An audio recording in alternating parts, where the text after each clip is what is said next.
The dust kicked up beneath Wilhelmina's boots as she stumbled into Tombstone, Arizona on that scorching August afternoon in 1882. Her 3 children clinging to her skirts like frightened rabbits, and she knew that if she didn't find work before sundown, they would all be sleeping under the stars again with empty bellies. Her oldest, Samuel, was only 8 years old but carried himself like a man twice his age, his small hand resting protectively on 6-year-old Margaret's shoulder while little Thomas, barely 4, whimpered softly against Wilhelmina's hip. The weight of motherhood pressed down on her more heavily than the relentless Arizona sun, and she could feel the judgmental stares of townsfolk as they passed by, their eyes taking in her worn calico dress and the children's dusty faces. Wilhelmina's husband had died 6 months prior in a mining accident outside of Silver City, and since then, she had been drifting from town to town, searching for any work that would keep her children fed. Her maiden name had been Johnson, and she held onto it now like a lifeline, introducing herself as Widow Johnson wherever she went.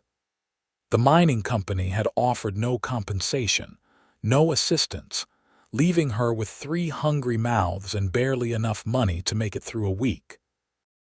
The main street of Tombstone stretched before her, lined with saloons, general stores, and the constant traffic of miners, cowboys, and opportunists who had flocked to this silver boom town. She had heard that Tombstone was prosperous, that perhaps someone might need a cook or a laundress, someone who could look past the burden of 3 small children and see a woman willing to work herself to the bone. Her feet ached as she made her way down Allen Street, stopping at each establishment to inquire about work. The saloon keeper laughed in her face when she asked about washing dishes, pointing at her children and saying he ran a business, not a nursery. The hotel manager took one look at Thomas's tear-stained face and shook his head before she could even speak. The general store owner was kinder but no more helpful, explaining that his wife handled all the domestic work and they had no need for additional help. As the sun began its descent toward the horizon, painting the sky in shades of orange and pink, Wilhelmina felt desperation clawing at her throat.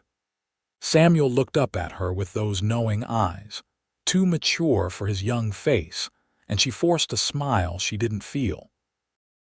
"Mama, I'm hungry," Margaret whispered, and Wilhelmina's heart cracked a little more.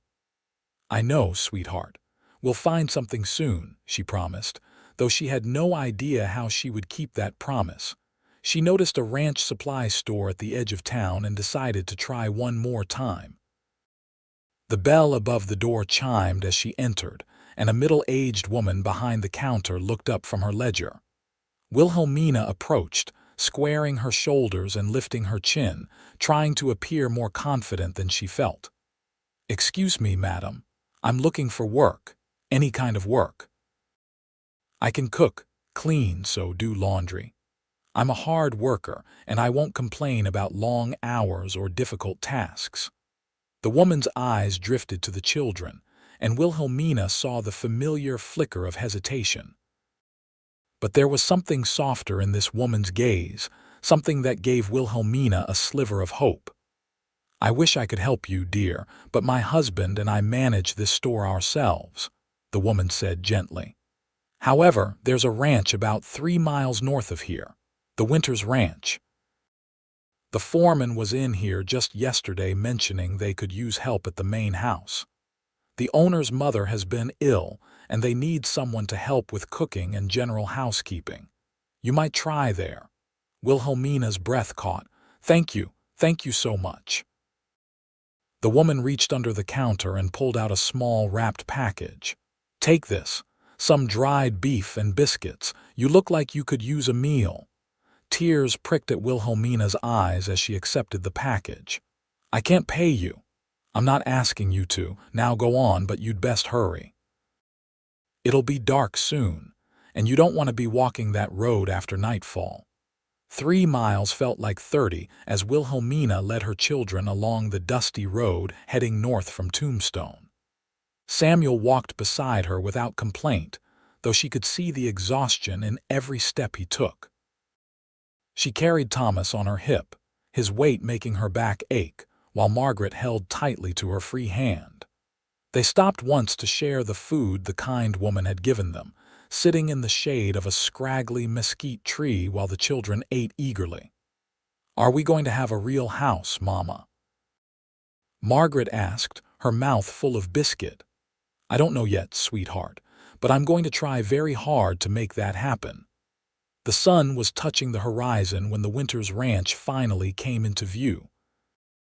It was larger than Wilhelmina had expected, with a sprawling main house painted white, several outbuildings and extensive corrals where horses moved like shadows in the fading light. Smoke rose from the chimney, and warm light glowed in the windows, making the house look like something from a dream. As they approached, a man emerged from the barn, and Wilhelmina's steps faltered.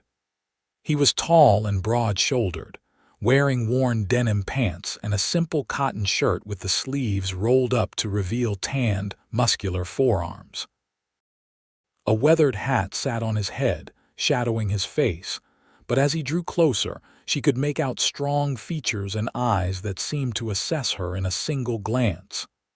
"Can I help you, madam?" His voice was deep and rough, like gravel underfoot, but not unkind. Wilhelmina straightened her spine, trying to ignore how disheveled she must look. "I'm looking for work. The lady at the ranch supply store in town said you might need help at the main house." The man removed his hat, revealing dark hair that fell across his forehead.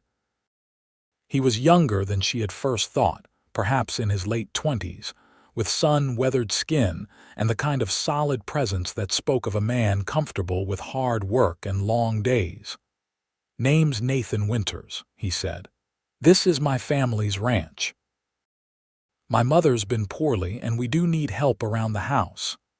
His eyes moved to the children, and Wilhelmina braced herself for the rejection she had faced all day. "I have 3 children," she admitted, forcing the words out before he could ask. "But they're good children. They won't be any trouble. Samuel here is very responsible and Margaret and Thomas are quiet as church mice. I can work harder than anyone you'll find. I'll start before dawn and work past dark. Just please, we need this. We need a chance." The desperation in her voice embarrassed her, but she couldn't afford pride.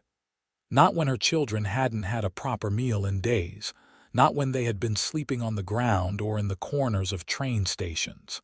Nathan looked at her for a long moment, his expression unreadable. Then his gaze softened as it moved over the children, taking in their thin faces and worn clothing. The way Samuel stood protectively close to his younger siblings, the exhaustion evident in their small frames. "Then I'll love all 4 of you," Nathan said simply, and the words hit Wilhelmina like a physical force. She stared at him, certain she had misheard. "What?" "I said I'll love all 4 of you," he repeated, his voice firm but gentle. "Meaning you're all welcome here, all of you. I won't separate a mother from her children, and any woman who's walked 3 miles in this heat with 3 little ones deserves more than just a chance." Wilhelmina felt tears spill down her cheeks before she could stop them. She quickly wiped them away, embarrassed by the show of emotion, but Nathan didn't seem bothered. "Thank you," she whispered. "You won't regret this. Come on, let's get you all inside. My mother will be pleased to have another woman in the house, and I know our cook will appreciate the help." He gestured toward the house, then paused. "I didn't catch your name." "Wilhelmina Johnson, but most people call me Mina." She hesitated. "I'm a widow. My husband died 6 months ago." Something flickered in Nathan's eyes, but he only nodded. "Well, Mrs. Johnson, welcome to the Winters Ranch." He led them to the main house, and Wilhelmina tried not to gape at the size of it. It wasn't a mansion by any means, but it was solid and well-maintained, with a wide porch that wrapped around the front and sides. Nathan held the door open, and they stepped into a spacious front room with comfortable furniture and curtains on the windows. It smelled like wood smoke and something savory cooking, and Thomas's stomach growled loudly enough to be heard. A Mexican woman in her 50s emerged from what Wilhelmina assumed was the kitchen, wiping her hands on her apron. Her round face broke into a warm smile when she saw the children. Nathan, who do we have here?" she asked, her English touched with a melodic accent. "This is Mrs. Johnson and her children. She's going to be helping around the house. Mrs. Johnson, this is Rosa. She's been with our family for 20 years and runs this household better than any of us could." Rosa's eyes took in the situation quickly, and she clapped her hands together. "You all look hungry. Come to the kitchen. I have stew and fresh bread. You children sit right here." She pulled out chairs at a large wooden table, and the children climbed into them gratefully. Within minutes, Rosa had bowls of rich beef stew in front of each of them, along with thick slices of bread slathered with butter. Wilhelmina tried to eat slowly, to maintain some dignity, but the food was the best thing she had tasted in months, and her stomach demanded she eat quickly. The children devoured their portions, and Rosa simply smiled and ladled out more. Nathan had disappeared, but he returned now with an older woman leaning on his arm. She was thin and pale with gray hair pulled back in a neat bun, but her eyes were sharp and kind as they surveyed the newcomers. "Mother, this is Mrs. Johnson. She'll be helping Rosa around the house. Mrs. Johnson, this is my mother, Eleanor Winters." Eleanor settled into a chair with Nathan's assistance, and she studied Wilhelmina with an intensity that made her want to squirm.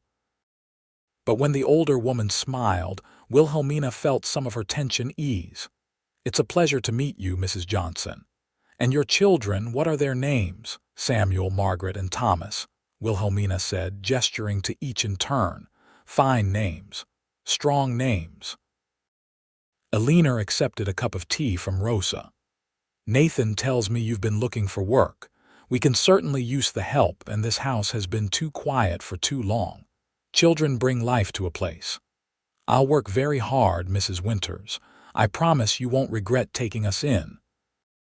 "Oh, I'm certain of that. You have the look of a woman who knows what hard work means." Eleanor sipped her tea. "Rosa will show you to the guest rooms upstairs. You and your daughter can share one, and the boys can have the room next door. Tomorrow we'll discuss your duties, but tonight, you all need rest." The guest rooms were more than Wilhelmina had dared to hope for. Each had a real bed with clean sheets, a washstand with a pitcher and basin, and windows with actual glass. Samuel and Thomas shared a room with 2 narrow beds, while she and Margaret had a slightly larger room with a double bed. After months of sleeping on the ground or in corners, the softness of the mattress felt almost sinful. She helped the children wash up and get ready for bed, her heart swelling with gratitude and relief. When they were all settled, she sat on the edge of the bed, listening to Thomas's soft snores from the next room and feeling Margaret's warm weight beside her. For the first time in 6 months, Wilhelmina allowed herself to hope that things might get better. Nathan's words echoed in her mind. "Then I'll love all 4 of you." She didn't understand why he had said it that way, why he had been so immediately accepting, but she was grateful beyond measure. Sleep came quickly, and she didn't wake until the first rays of dawn crept through the window. The next few days established a routine that felt almost too good to be true. Wilhelmina woke before dawn and helped Rosa prepare breakfast for the ranch hands. There were 6 men who worked the ranch regularly, plus Nathan, and they all came to the main house for their morning meal. Wilhelmina cooked eggs and bacon, biscuits and gravy, and the men ate with appreciation, tipping their hats to her and Rosa as they filed out to begin their day's work. Nathan always sat at the head of the table, discussing the day's plans with his foreman, a weathered man named Hank who had been working the ranch since before Nathan was born. Wilhelmina tried not to watch Nathan too closely, but she found her eyes drawn to him nonetheless. He was patient with his men, listening to their concerns and suggestions, and he treated everyone with respect regardless of their position. After breakfast, Wilhelmina cleaned the kitchen and then moved on to other household tasks. She swept and mopped floors, dusted furniture, helped Rosa with the laundry, and prepared vegetables for the midday meal. The work was constant but not overwhelming, especially with Rosa's capable help. The children adapted quickly to their new life. Samuel helped with small chores around the ranch, feeding chickens and collecting eggs, clearly proud to be contributing. Margaret played quietly in the house or on the porch, occasionally helping Rosa shell peas or fold laundry. Thomas followed Wilhelmina everywhere, his small hand often clutching her skirt, still too young to be far from his mother. Elena spent most of her days in the sitting room, reading or doing needlework, but her health seemed to be improving with each passing day. She often called the children to her, asking them to tell her stories or show her their treasures, small rocks or interesting leaves they found in the yard. On the fourth day, as Wilhelmina was hanging laundry on the line behind the house, Nathan approached. She straightened, suddenly aware of how plain she must look in her faded work dress with her hair coming loose from its bun. "Mrs. Johnson, do you have a moment?" he asked. "Of course, Mr. Winters." She wiped her damp hands on her apron.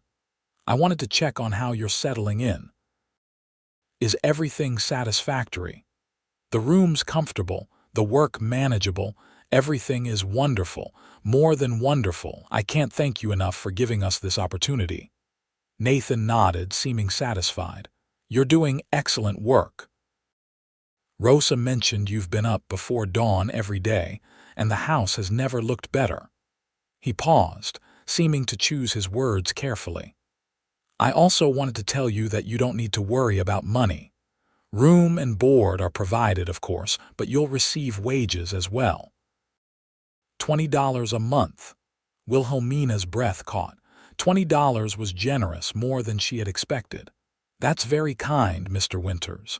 It's fair compensation for fair work." He glanced toward where Samuel was chasing chickens back toward their coop. "Your boy is doing well. Hank mentioned he's got a good work ethic." "Samuel has had to grow up too fast," Wilhelmina said quietly. "After his father died, he tried to be the man of the family. It's a heavy burden for such young shoulders. How did your husband pass, if you don't mind my asking?" "Mining accident in Silver City. A tunnel collapsed." The words still hurt to say, even after 6 months. "He was a good man. He worked hard to provide for us, and then he was just gone." Nathan's expression softened with sympathy. "I'm sorry for your loss. That must have been terribly difficult. The hardest part was watching my children go hungry when the money ran out. The mining company gave us nothing, and my husband had no family to turn to. His parents had passed years before, and he was an only child. My own family disowned me when I married him. They thought he was beneath me, not good enough for a Johnson." She laughed bitterly. "They were a proud family with more pride than money, and they couldn't see that he was worth 10 of them. You haven't tried to contact them, even for the sake of the children." "I wrote to my father once after my husband died. I told him about the children, about our situation. I asked if we could come home, if he could find it in his heart to forgive me." She wiped at her eyes, angry at the tears that formed. "He sent the letter back unopened." Nathan's jaw tightened and she saw anger flash in his eyes. "That's unconscionable. What kind of man turns away his own daughter and grandchildren, the kind who values pride over love?" Wilhelmina shook her head. "But it doesn't matter anymore. We're here now, and that's all that counts." Yes, you're here. And you're safe. Nathan held her gaze for a moment longer than necessary, and Wilhelmina felt something shift in her chest, a flutter of feeling she hadn't experienced since before her husband died. She looked away first, suddenly flustered. I should get back to work. Of course, I didn't mean to keep you. But Nathan didn't immediately walk away. Mrs. Johnson, I meant what I said that first day. All four of you are welcome here, for as long as you need. After he left, Wilhelmina stood motionless for several minutes, her hands pressed to her warm cheeks.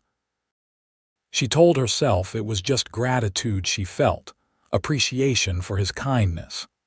But deep down, she knew it was more complicated than that. The weeks that followed brought subtle changes to the household.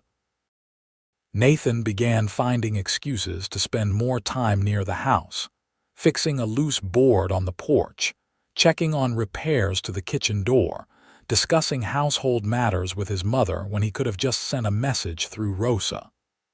And Wilhelmina noticed, though she tried to pretend she didn't. One evening in early September, as the heat of summer began to give way to the cooler temperatures of fall, Nathan found Wilhelmina sitting on the porch after the children had gone to bed. She had been mending one of Samuel's shirts by lantern light, and she looked up in surprise when Nathan settled into the chair beside her. "Beautiful night," he said, gazing out at the stars scattered across the vast Arizona sky. "It is," Wilhelmina agreed, setting her mending aside. "I never get tired of looking at the stars out here. In the cities, you can barely see them, but here, it's like you could reach up and touch them. My father used to say that the stars were holes in heaven's floor, and the light coming through was the glory of God shining down on us." Wilhelmina smiled at that. "That's a lovely thought. Your father sounds like he was a good man." "He was. He died 3 years ago. Heart gave out while he was working the horses." Nathan's voice was tinged with old grief. "He built this ranch from nothing, worked himself to the bone to make it successful. I just hope I'm doing right by his legacy. I'm sure he would be proud of you. The ranch is clearly thriving, and you treat your workers with respect and fairness. That speaks volumes about your character." Nathan turned to look at her, and in the lantern light, his eyes seemed to hold 1,000 unspoken words. "Can I ask you something, Mrs. Johnson?" "Of course." "Do you ever think about the future, about what comes next for you and the children?" The question caught her off guard. "I try to focus on the present, making sure the children are fed and safe and happy. The future feels too big to think about sometimes. But surely you must have hopes, dreams of something more." Wilhelmina considered this carefully. "I suppose I dream of stability.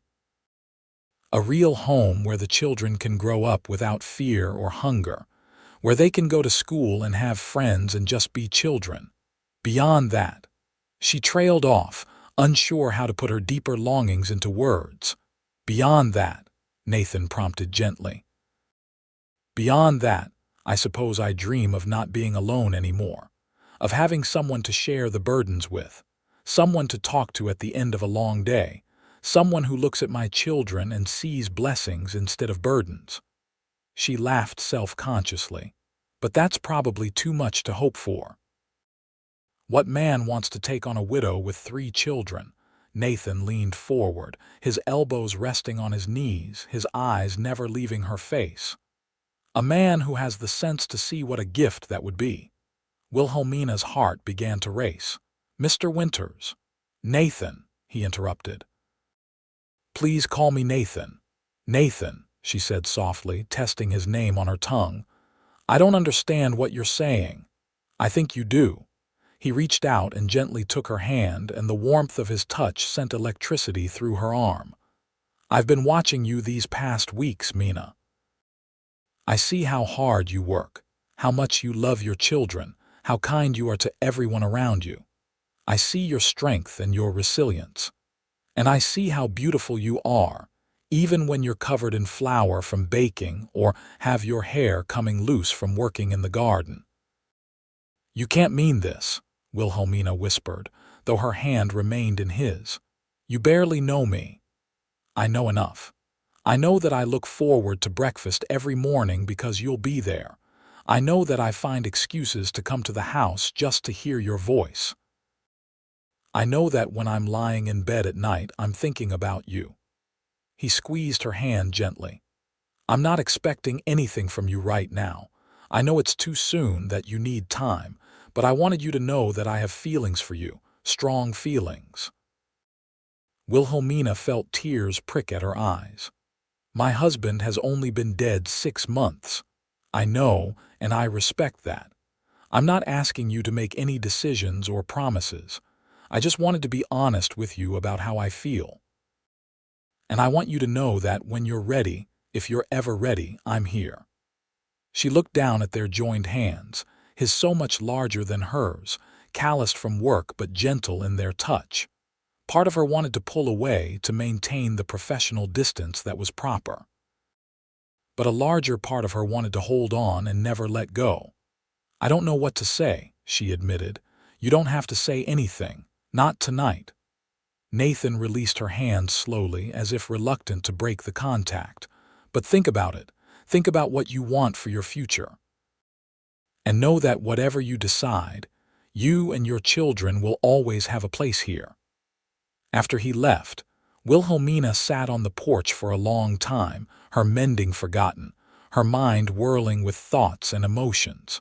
She had loved her husband, truly loved him, and his death had devastated her. But he was gone, and she was still here, still alive, still capable of feeling things she thought had died with him. And what she felt when Nathan looked at her, when he touched her hand, was undeniably attraction.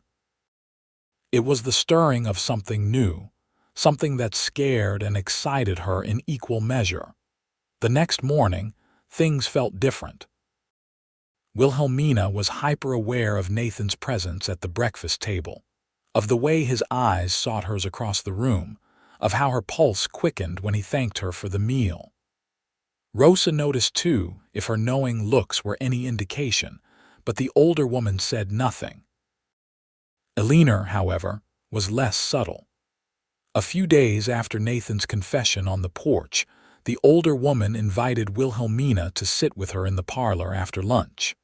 The children were playing outside under Rosa's watchful eye, and Eleanor poured them both tea from a delicate china pot. "You've been good for this household, Mina," Eleanor said, using the shortened name without permission, as if they were already family. "The house runs more smoothly, the food is excellent, and I haven't felt this well in months. But more than that, you've been good for my son."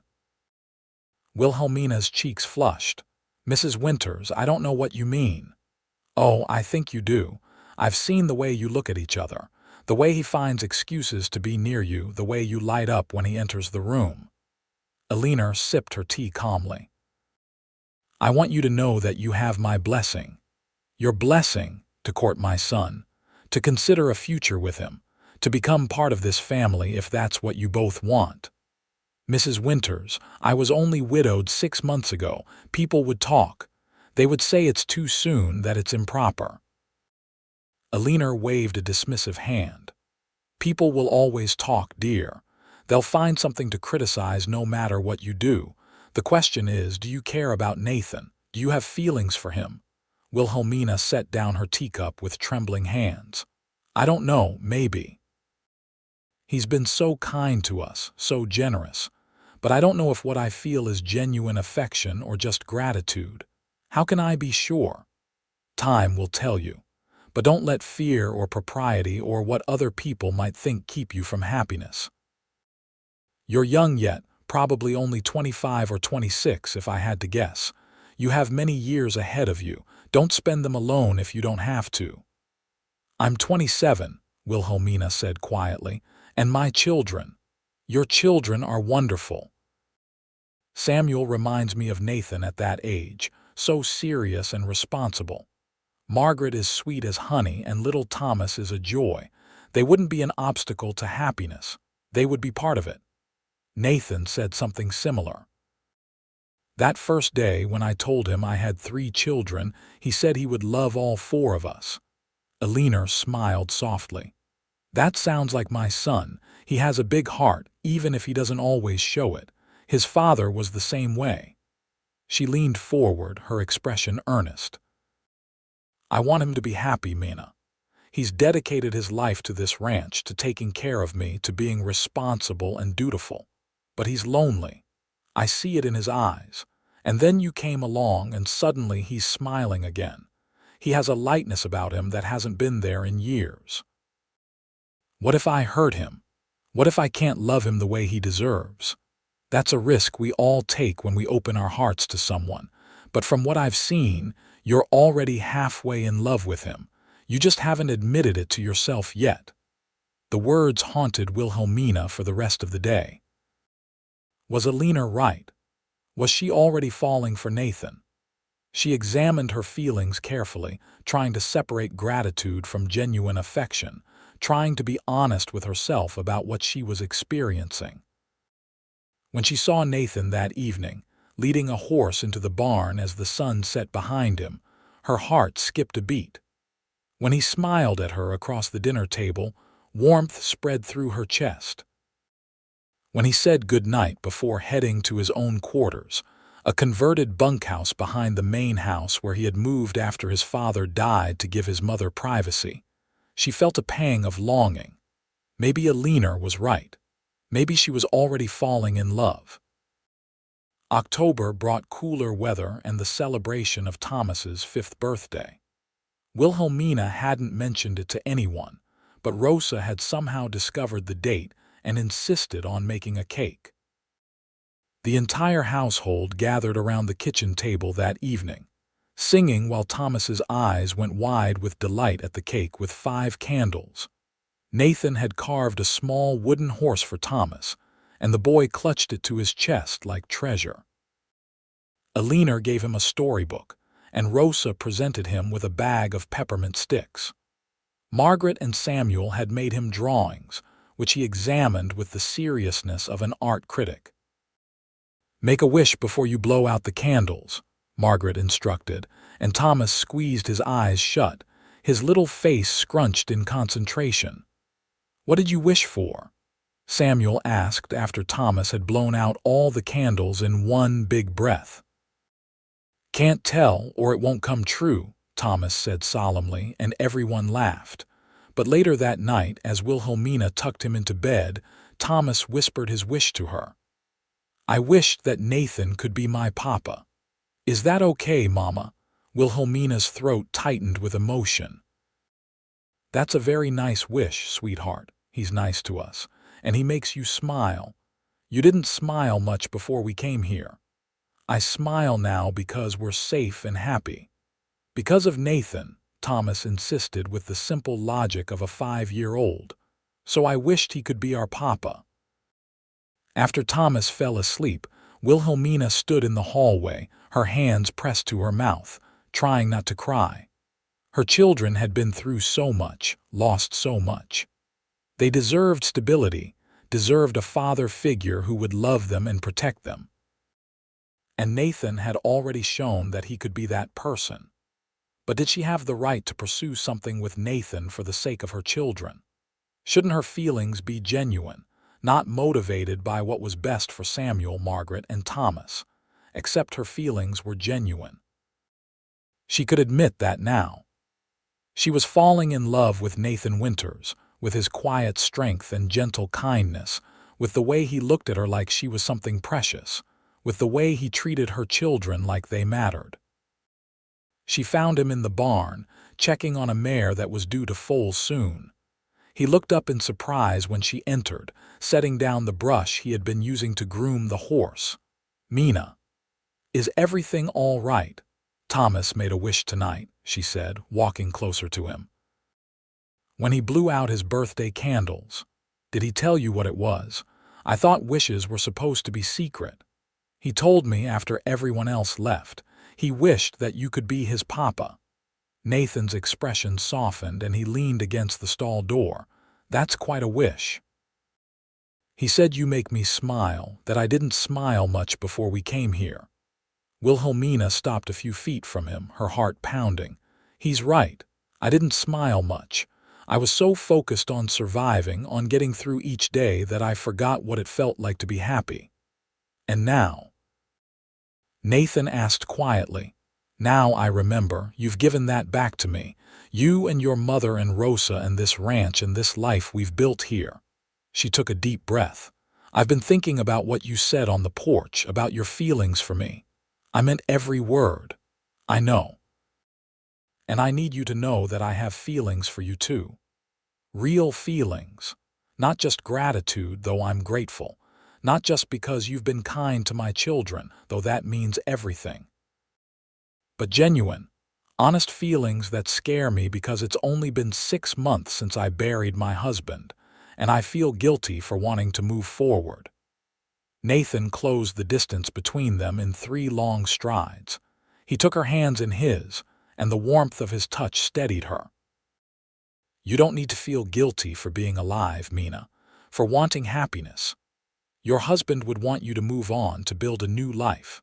I never met him, but I know he must have been a good man to have earned your love. And good men don't want the women they love to suffer forever. How are you so sure? Because if something happened to me, if I died tomorrow, I wouldn't want the woman I love to spend the rest of her life alone and grieving. I'd want her to find happiness again, to find someone who would love her and take care of her and cherish her the way she deserves. Wilhelmina felt tears sliding down her cheeks. I'm afraid. Of what? Of losing again. Of letting myself care and then having it all ripped away. I don't know if I could survive that a second time. Nathan released one of her hands to gently wipe away her tears with his thumb. I can't promise you that nothing bad will ever happen. Life doesn't work that way. But I can promise you that I'll do everything in my power to build a good life with you, to be here for you and your children every single day, to love you with everything I have. We're a package deal, she whispered. Me and the children. If you take me, you take all of us. I know. And I meant what I said that very first day. I'll love all 4 of you. That hasn't changed, Mina. It's only gotten stronger. She looked up at him, at this man who had offered her and her children salvation without asking for anything in return, who had been patient and kind and understanding. And she knew with absolute certainty that she was in love with him. Kiss me, she whispered. Nathan's eyes darkened and he cupped her face in his hands. Are you sure? I've never been more sure of anything. He lowered his mouth to her slowly, giving her time to change her mind, but Wilhelmina rose on her toes to meet him halfway. The kiss was gentle at first, tentative, a question and an answer all at once. But as she wound her arms around his neck and pressed closer, it deepened, becoming something more passionate, more demanding. When they finally broke apart, both breathing hard, Nathan rested his forehead against hers. I love you, he said simply. I know it's fast, but it's true. I love you, Mina. I love you too, she replied, and saying the words out loud felt like stepping off a cliff into open air, terrifying and exhilarating all at once. They stood there in the quiet barn, holding each other, as the horses shifted in their stalls, and the night sounds of the ranch filtered through the walls. Wilhelmina felt peace settle over her like a warm blanket. For the first time since her husband's death, she felt like everything might actually be okay. The courtship that followed was unconventional by most standards, but it suited them perfectly. Nathan would sit with Wilhelmina on the porch in the evenings after the children went to bed, holding her hand and talking about everything and nothing. They discussed their childhoods, their dreams, their fears. He told her about growing up on the ranch, about learning to ride before he could walk, about the weight of responsibility that had settled on his shoulders when his father died. She told him about her marriage, about the love she had shared with her husband, about the pain of losing him. Nathan listened without jealousy, understanding that her past had shaped her into the woman she was now. "I want you to keep his memory alive for the children," Nathan said one night. "I don't want to replace their father. I just want to be there for them moving forward, to give them stability and love and guidance. But they should know about the man who gave them life, who loved them first."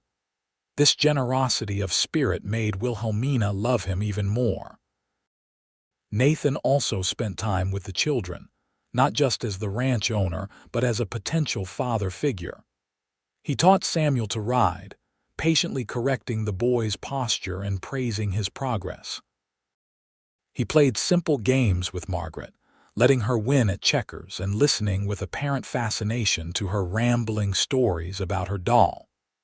He carried Thomas on his shoulders and carved more wooden animals for the boys' growing collection. The children blossomed under his attention. Samuel began to laugh more, to act like the 8-year-old boy he was instead of carrying the weight of the world on his small shoulders. Margaret grew more confident, her voice stronger when she spoke. And Thomas started calling Nathan Sir, with such respect and admiration that it was clear the boy was developing a serious case of hero worship. In November, Nathan asked Wilhelmina to marry him. They were sitting by the fireplace in the main house, everyone else having gone to bed, and he pulled a simple gold band from his pocket. "It was my grandmother's," he explained. "My father gave it to my mother when they got engaged, and she's been saving it for me to give to my future wife. She gave it to me this morning and told me not to wait any longer." Wilhelmina looked at the ring, worn smooth by years of wear, and felt the weight of history and family and belonging. "Will you marry me, Mina? Will you let me be your husband and a father to your children? Will you build a life here with me on this ranch?" "Yes," she said without hesitation. "Yes to all of it." He slipped the ring onto her finger and it fit perfectly as if it had been made for her. Then he kissed her, and Wilhelmina felt the last of her reservations melt away. This was right. This was where she was meant to be. They decided to marry quickly, not wanting to wait through a long engagement. The wedding was planned for December 10th, giving them just over 3 weeks to prepare.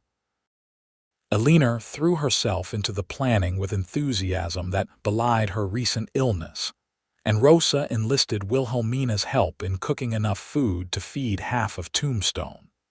Word spread quickly through the small ranching community, and opinions were divided. Some people thought it was too soon after her first husband's death, that Wilhelmina was being improper or opportunistic.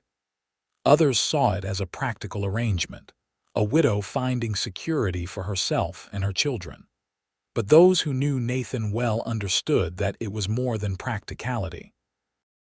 They saw the way he looked at her, the way she softened in his presence, and they recognized it for what it was: genuine love. The wedding day dawned clear and cold, the Arizona winter mild compared to northern winters but still chilly enough to require warm shawls and jackets.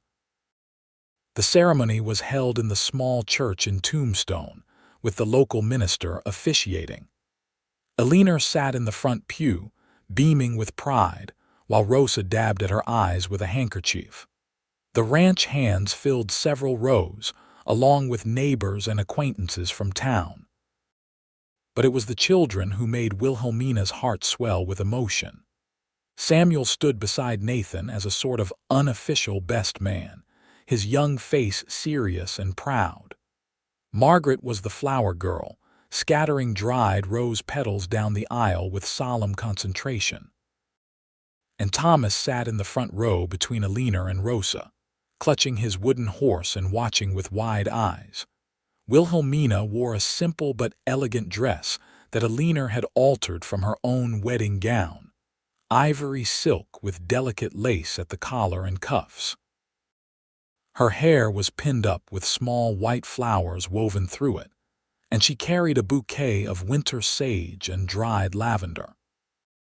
When she walked down the aisle and saw Nathan waiting for her at the altar, handsome in a dark suit with his hair neatly combed and his eyes full of love, she felt like the luckiest woman alive.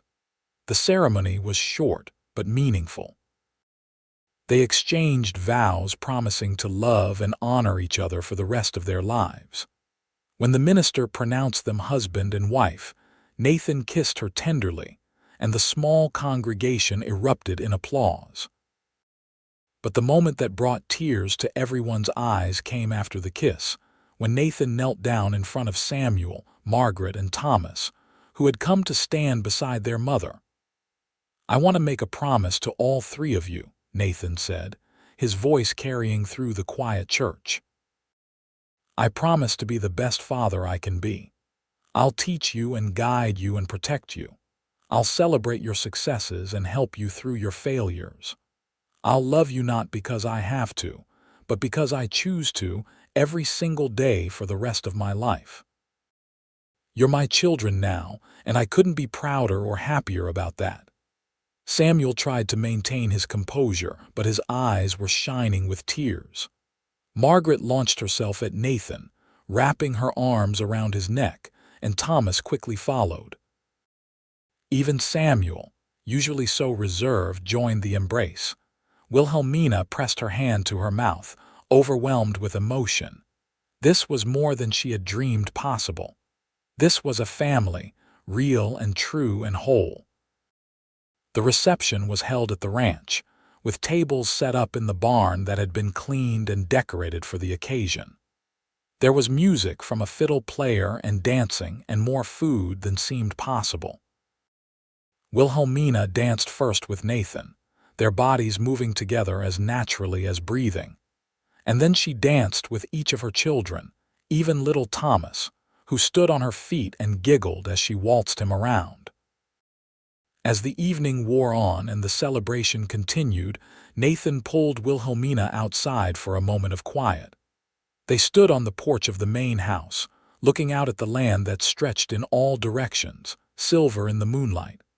"Happy?" Nathan asked, his arm around her waist. "Happier than I ever thought I could be again," Wilhelmina admitted, leaning into his warmth. "6 months ago I was hopeless and desperate. I thought my life was over, that the best I could hope for was survival. And now look at me. I have a husband who loves me, a home, security for my children. It's like a dream. It's not a dream, it's real and it's yours, ours." Nathan turned her to face him. "I meant every word I said in that church. I love you and I love Samuel and Margaret and Thomas. This is just the beginning, Mina. We have a whole lifetime ahead of us. I know. And I can't wait to live every moment of it with you." He kissed her then, deep and passionate, and Wilhelmina felt desire stir in her belly. They would have tonight together, truly together for the first time. Nathan had moved his things into the master bedroom, the room that had belonged to his parents, while Alina had taken a smaller room downstairs that would be easier for her to manage. The children would remain in their guest rooms, which were now simply their rooms. Later that night, after the guests had gone home and the children were asleep and the house was quiet, Nathan carried Wilhelmina over the threshold of their bedroom. He set her down gently, and they stood looking at each other in the lamplight, suddenly shy despite everything they had shared. "I love you," Wilhelmina whispered, reaching up to touch his face. "I love you too, so much." Nathan began to carefully remove the pins from her hair, letting the dark waves fall around her shoulders. "You're beautiful. I've thought so since the first moment I saw you, dusty and exhausted and desperate, the most beautiful woman I'd ever seen." They made love slowly, tenderly, taking time to learn each other's bodies and responses.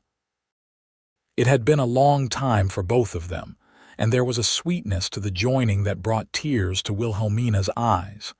This wasn't just physical pleasure, though it was certainly that.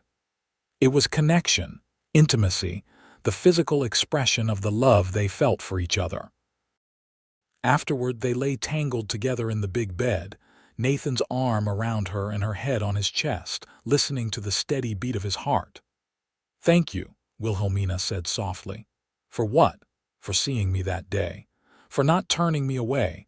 for loving all four of us just like you promised.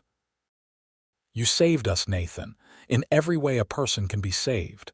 You saved me too. I was so lonely before you came, going through the motions of life but not really living. You brought joy back into this house, into my life. You and those amazing children. I'm the lucky one, Mina. Never doubt that. She kissed his chest, right over his heart, and felt him tighten his arm around her. I won't. I promise. They fell asleep like that, wrapped in each other's arms, and Wilhelmina dreamed of the future for the first time in a very long time. The first year of their marriage was an adjustment for everyone, but a happy one. The children took to calling Nathan Papa within a few weeks, and his face lit up with joy every time they said it. He was patient and kind, but also firm when necessary, teaching them right from wrong and the value of hard work. Samuel, now 9, began working more seriously on the ranch, learning about horses and cattle and all the skills he would need to help run the place someday.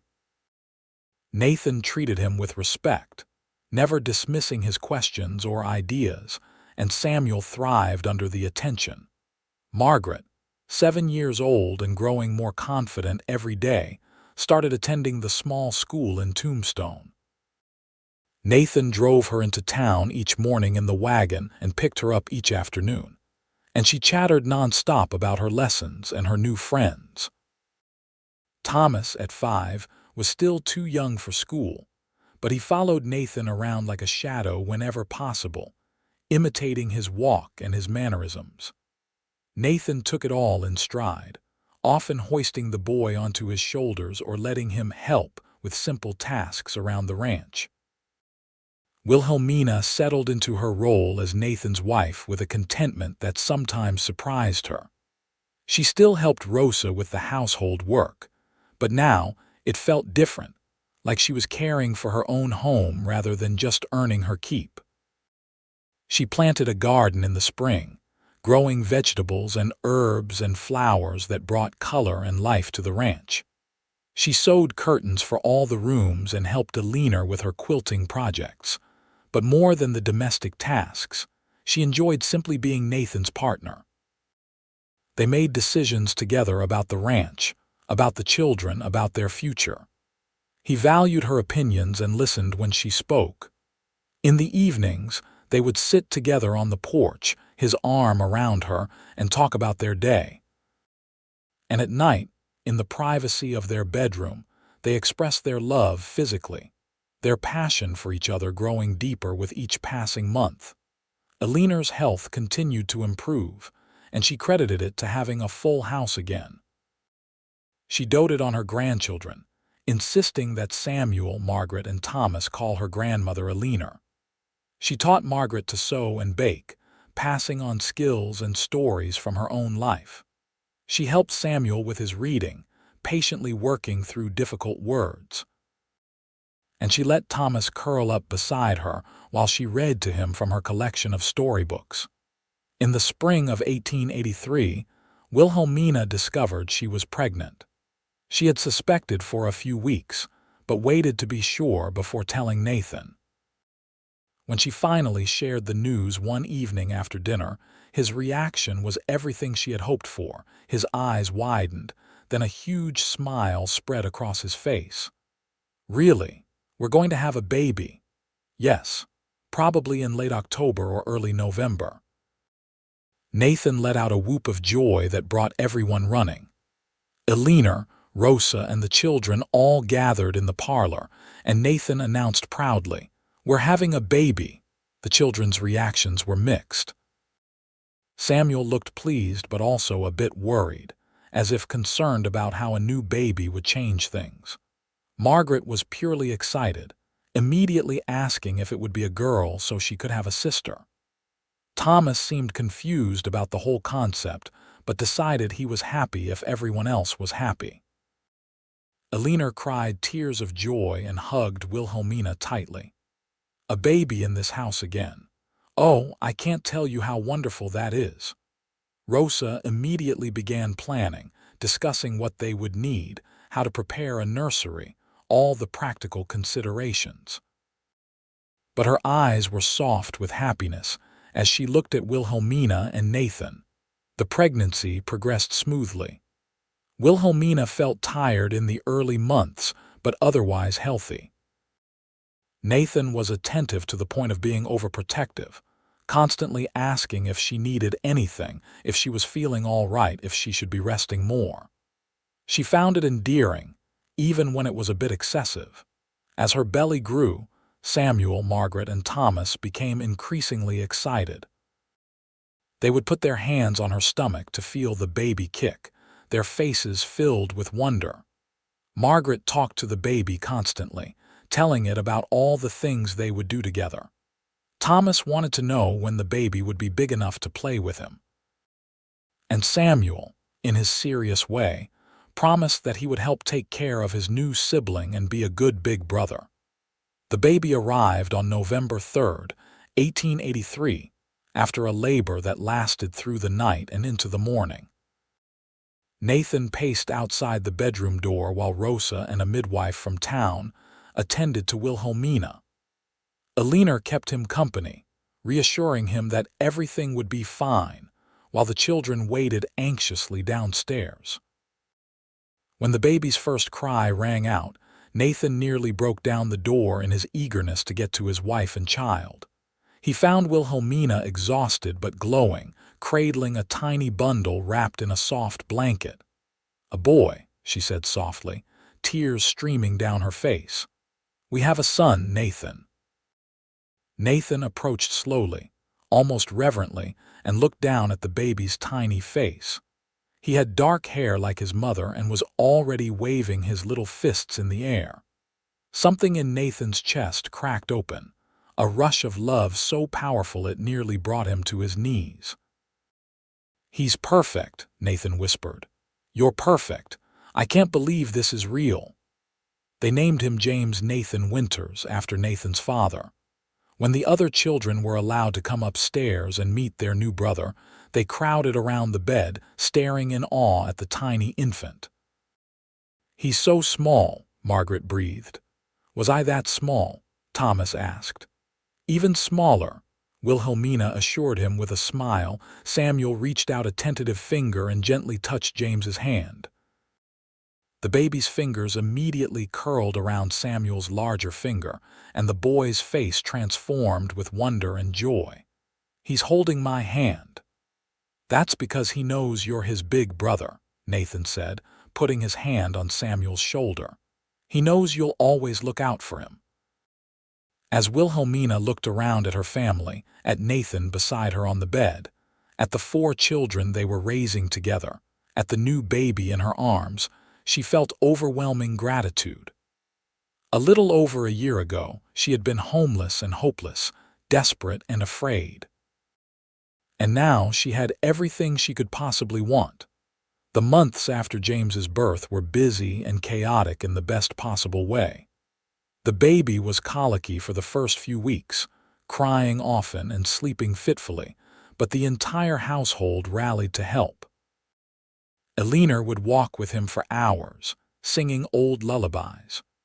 Rosa would rock him while Wilhelmina caught up on sleep.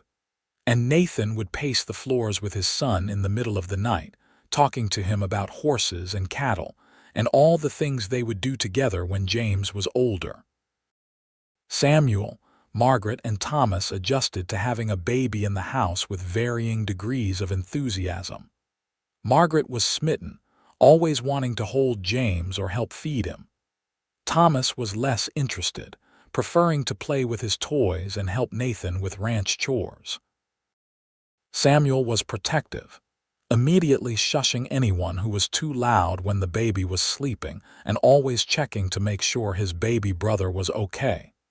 As James grew from an infant into a chubby, happy baby, the family continued to thrive.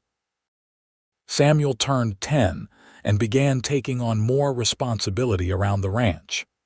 Nathan taught him to break horses, a difficult and sometimes dangerous task, but Samuel approached it with the seriousness and caution of someone twice his age.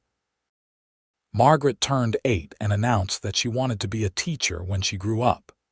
She began helping Thomas learn his letters and numbers, taking her role as teacher very seriously. When Thomas started attending school in the fall of 1884, Margaret made sure he knew where to sit and who to play with, and all the important social dynamics of the schoolyard. Life settled into a comfortable rhythm. The ranch continued to prosper under Nathan's management. Wilhelmina gave birth to another child in the spring of 1885, a daughter they named Grace Eleanor Winters. If Wilhelmina had thought the household was chaotic with one baby, it was doubly so with 2 small children requiring constant attention, but she wouldn't have changed anything.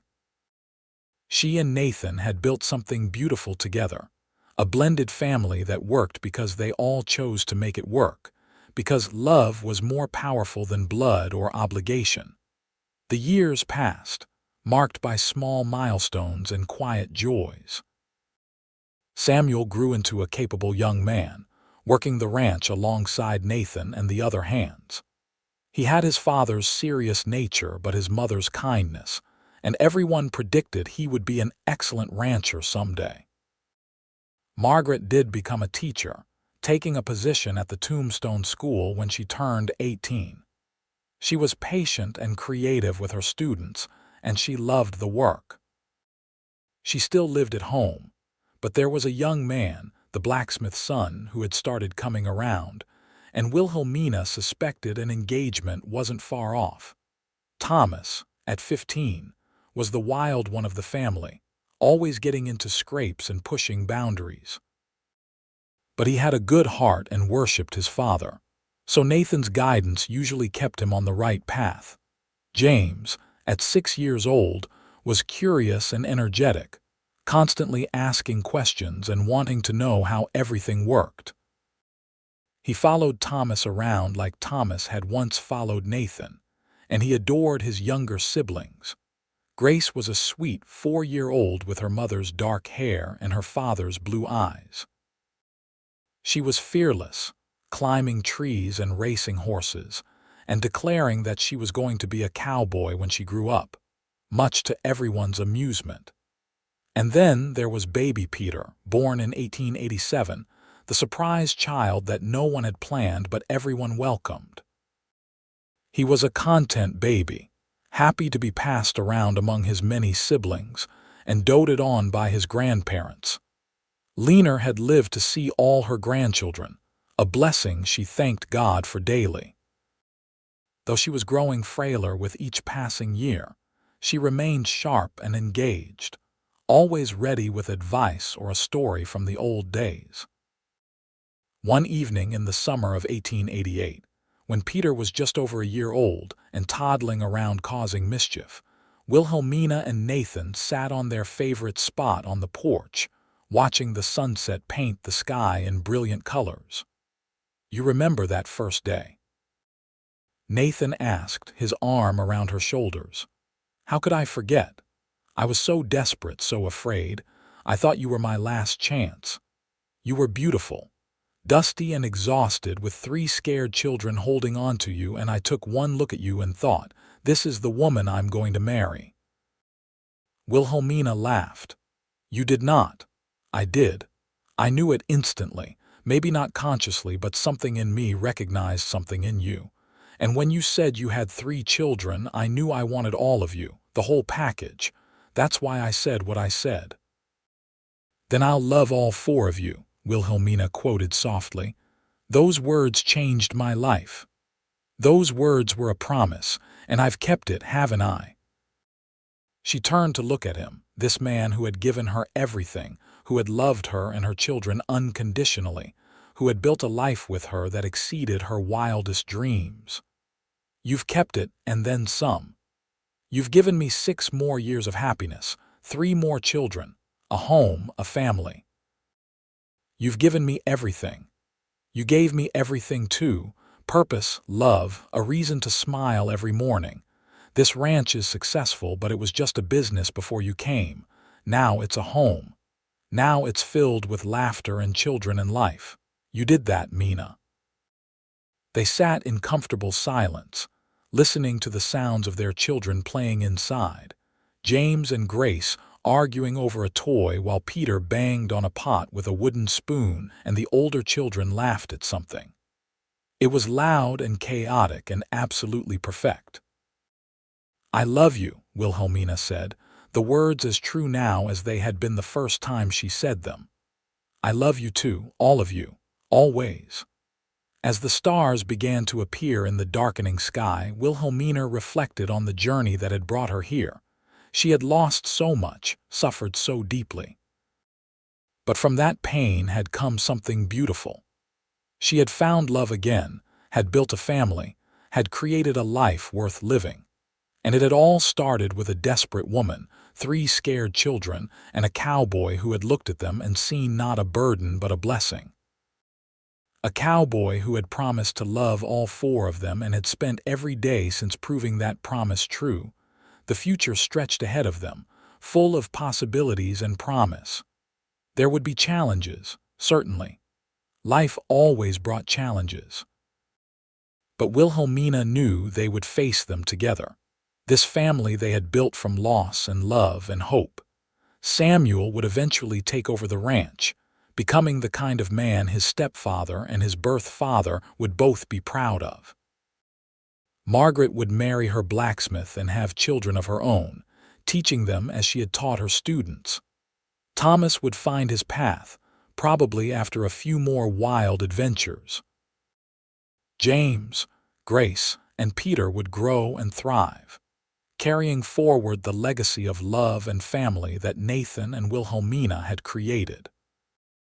Eleanor would pass peacefully in her sleep 2 years later, surrounded by the family she loved, content in the knowledge that her son had found happiness, and that the Winters name would continue through multiple generations. Rosa would remain with the family until her own death many years later, a beloved fixture who was more family than employee. But for now, in this moment, everything was perfect. The ranch was prospering, the children were healthy and happy, and Wilhelmina sat beside the man she loved, watching the sunset and counting her blessings. She had started this journey believing her life was over, that the best she could hope for was survival. But Nathan had shown her that even from the deepest despair, new joy could grow. Even after the greatest loss, love could be found again. And so Wilhelmina Winters, formerly Wilhelmina Johnson, sat on her porch in the Arizona evening and thanked God for second chances, for unexpected blessings, for the cowboy who had looked at a desperate widow with 3 children and seen a future worth building. Then, "I'll love all 4 of you." Those 7 words had been a promise, a vow, a commitment that had changed everything. And Nathan had kept that promise every single day, loving her and her children with a constancy and devotion that still took her breath away. As the summer stars multiplied overhead and the sounds of their family filled the house behind them, Wilhelmina leaned into Nathan's warmth and smiled. This was home. This was family. This was love in its truest, most complete form, and it was everything she had never dared to dream possible. The ranch continued to grow over the following years, expanding its holdings and increasing its herd.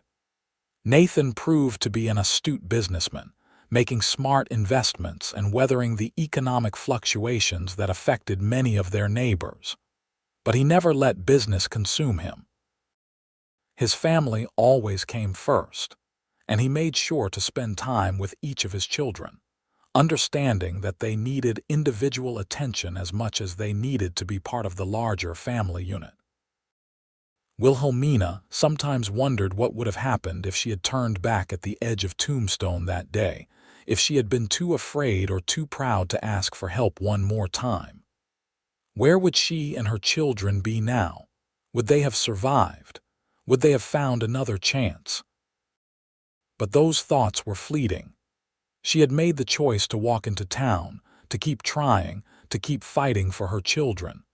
And that choice had led her to Nathan, to this life, to everything she now held dear. Sometimes travelers would come through, desperately seeking work, and Wilhelmina always made sure they got a meal and often a few days' employment if Nathan could use the extra help. She remembered too clearly what it felt like to be on the other side, to be the one seeking mercy and finding none.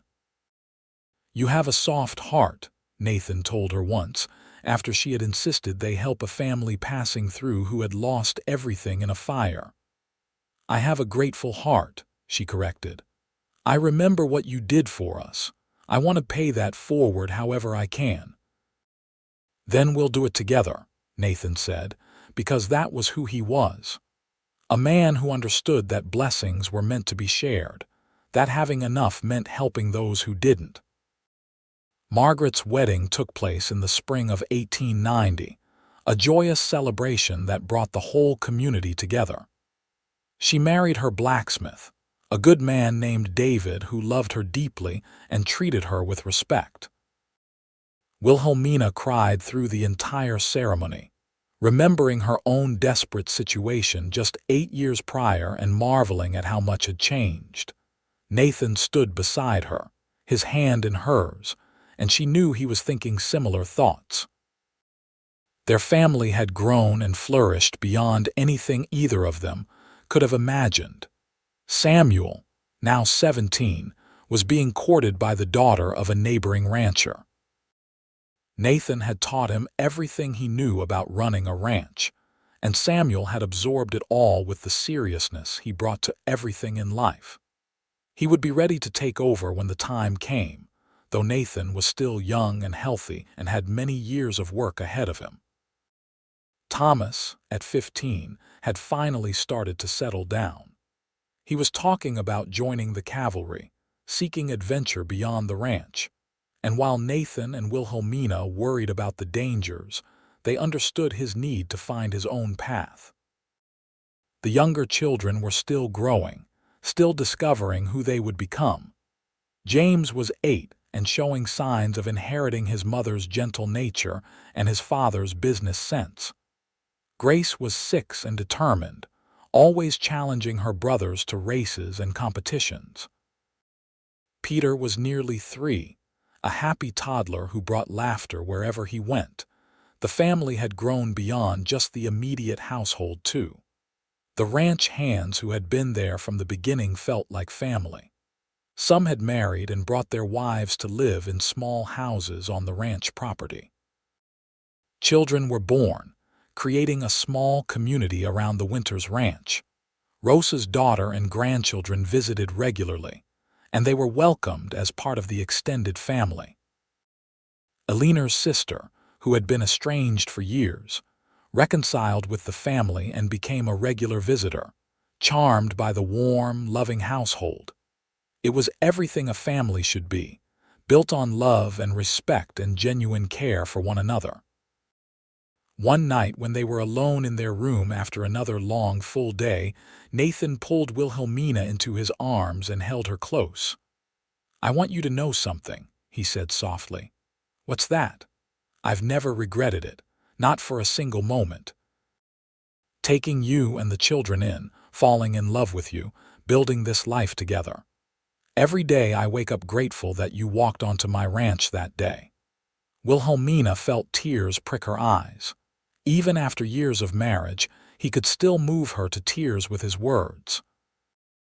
"I'm the one who should be grateful. You saved us, Nathan. You gave us everything." "No, we saved each other. You gave me a family, a purpose beyond just keeping the ranch running. You gave me love and partnership and children who make me proud every single day." "That's not salvation I gave you, Mina. That's salvation we gave each other." She kissed him then, pouring all her love and gratitude into that kiss. And later, as they lay together in the darkness, she reflected on how right he was. They had saved each other, two lonely people finding connection and building something beautiful together. The years continued to unfold, bringing both joy and sorrow as all lives do. Eleanor passed in 1892, dying peacefully in her sleep at the age of 73.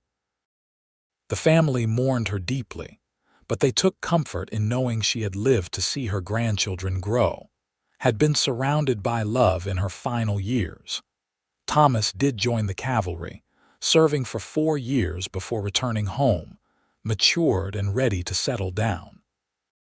He married a girl from Tombstone and built a house on the ranch property, working alongside his brother Samuel.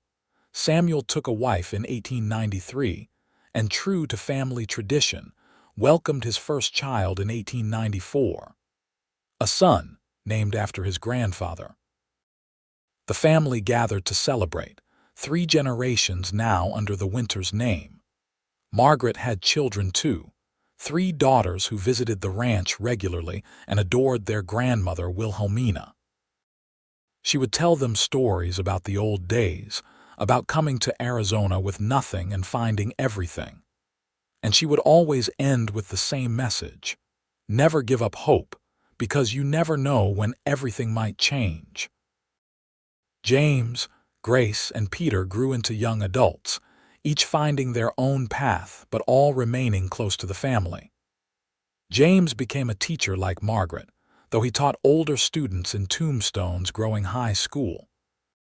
Grace, true to her childhood declaration, became an accomplished horsewoman and helped train horses on the ranch. Peter studied law and opened a practice in town, but he came home for Sunday dinners every week without fail. The family expanded in other ways too. Nathan's younger brother, who he hadn't spoken to in years due to a foolish argument, reconciled with the family and became a regular visitor. Cousins who had drifted away came back into the fold. The Winters Ranch became known not just as a successful business, but as a place where family meant something, where people took care of each other. And through it all, Nathan and Wilhelmina remained the center, the foundation upon which everything else was built. Their love never dimmed, never faded into mere companionship or habit. They remained partners in every sense of the word, working together, making decisions together, facing challenges together.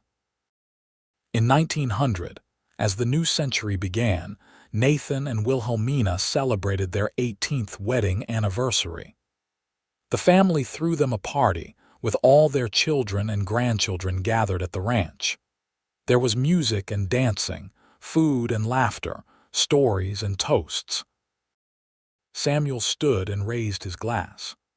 "I want to say something about my parents," he began, and Wilhelmina felt Nathan squeeze her hand. "Not everyone here knows the whole story.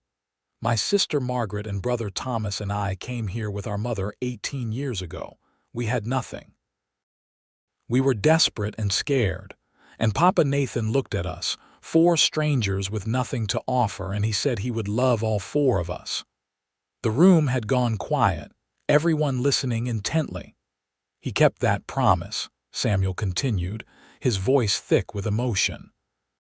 "He loved us like we were his own blood. He never treated us as less than, never made us feel like we were burdens. He was patient and kind and taught us everything we know. And he loved our mother the way every woman deserves to be loved. So I want to raise a glass to Papa Nathan and Mama Wilhelmina, to the family they built, to the love they share, and to many more years together. To Nathan and Wilhelmina." The room chorused, glasses raised high. Nathan stood, pulling Wilhelmina up with him. "I want to say something too," he said. 18 years ago, I was lonely. The ranch was successful, but it was empty. Just a business, just a way to pass the time. And then Mina walked into my life with 3 beautiful children and changed everything. She gave me a family, gave me purpose, gave me love I never thought I'd find. So the toast should really be to her. To the strongest, most courageous woman I've ever known. To my wife, my partner, my love. There wasn't a dry eye in the room as Nathan kissed Wilhelmina, as the family celebrated the love that had brought them all together. Later, when the party had wound down and most of the guests had left, the immediate family sat around the fireplace. The younger grandchildren were asleep, curled up on various laps. The older children talked quietly about their lives, their plans, their dreams. Wilhelmina looked around at all of them, this family she had never imagined she would have. Samuel, her serious eldest son, now a father himself. Margaret, her sweet daughter, glowing with the contentment of a happy marriage. Thomas, her wild child who had finally found his place. And then James, Grace, and Peter, the children she had with Nathan, each unique and wonderful in their own way. And Nathan beside her, his arm around her shoulders, his presence as solid and comforting as it had been from the very beginning. "What are you thinking?" Nathan asked softly. "I'm thinking about that day," Wilhelmina said. "Walking into Tombstone with 3 hungry children, thinking that this was our last chance. Never imagining that I would find not just work or shelter but a whole new life, a whole new family. Best day of my life," Nathan said simply. "The day you walked onto my ranch. Mine too. Even though I didn't know it at the time." They sat there as the fire burned low and the family talked around them, comfortable and content. The journey had been long and sometimes difficult, but it had brought them here, to this moment, to this life. Wilhelmina thought about the young widow she had been, so broken and afraid. She wished she could go back and tell that woman that everything would be all right, that joy was waiting just around the corner.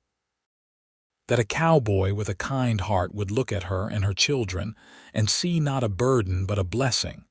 But she couldn't go back, could only move forward. And that was all right, because the future was bright and full of promise.